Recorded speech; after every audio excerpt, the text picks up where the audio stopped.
जिस दिन बुद्ध की मृत्यु हुई, सुबह उन्होंने अपने सभी शिष्यों को, अपने सभी सन्यासियों को इकट्ठा किया और उनसे कहा, अब आखिरी दिन आ गया है, मेरी नाव आ गई है और मुझे जाना ही होगा।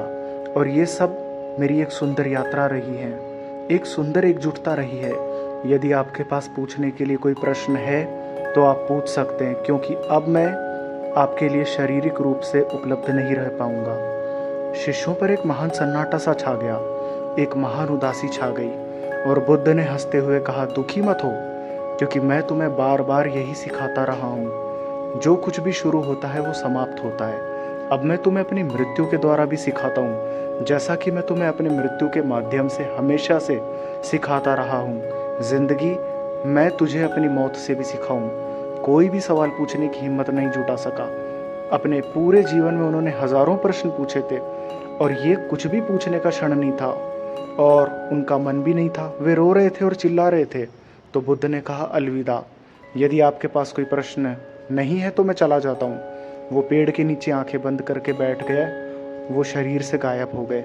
इसे बौद्ध परंपरा में पहला ध्यान कहा जाता है। शरीर से कैसे गायब हुआ जाए, इसका मतलब है कि अपने आप को शरीर से कैसे अलग किया जाए, कैसे पूरी तरह और संपूर्ण रूप से ये जाना जाए कि मैं शरीर नहीं हूँ। आपके मन में सवाल उठना लाजमी है कि क्या बुद्ध को ये पहले से पता नहीं था?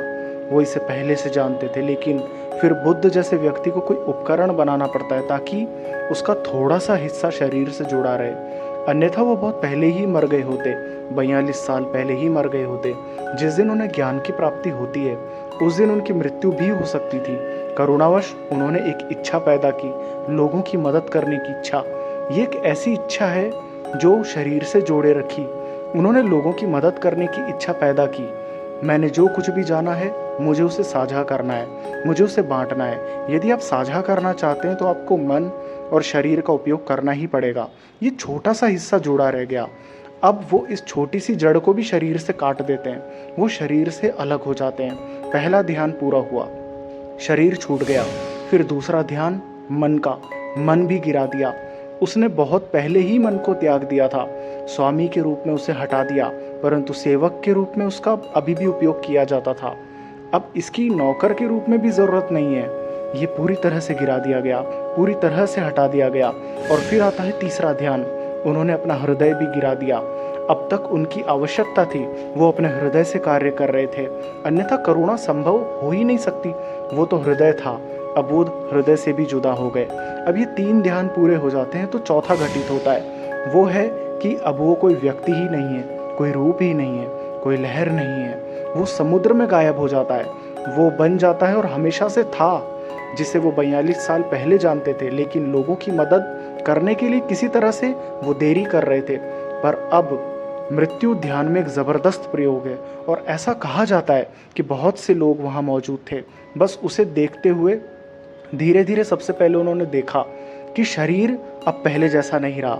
कुछ हुआ था, शरीर से जीवंतता जैसे गायब हो गई। शरीर वहाँ था लेकिन एक मूर्ति की तरह। जो लोग अधिक बोधमय थे, अधिक ध्यानी थे, उन्होंने तुरंत देखा कि अब मन गिरा दिया गया है और अंदर कोई मन ही नहीं है।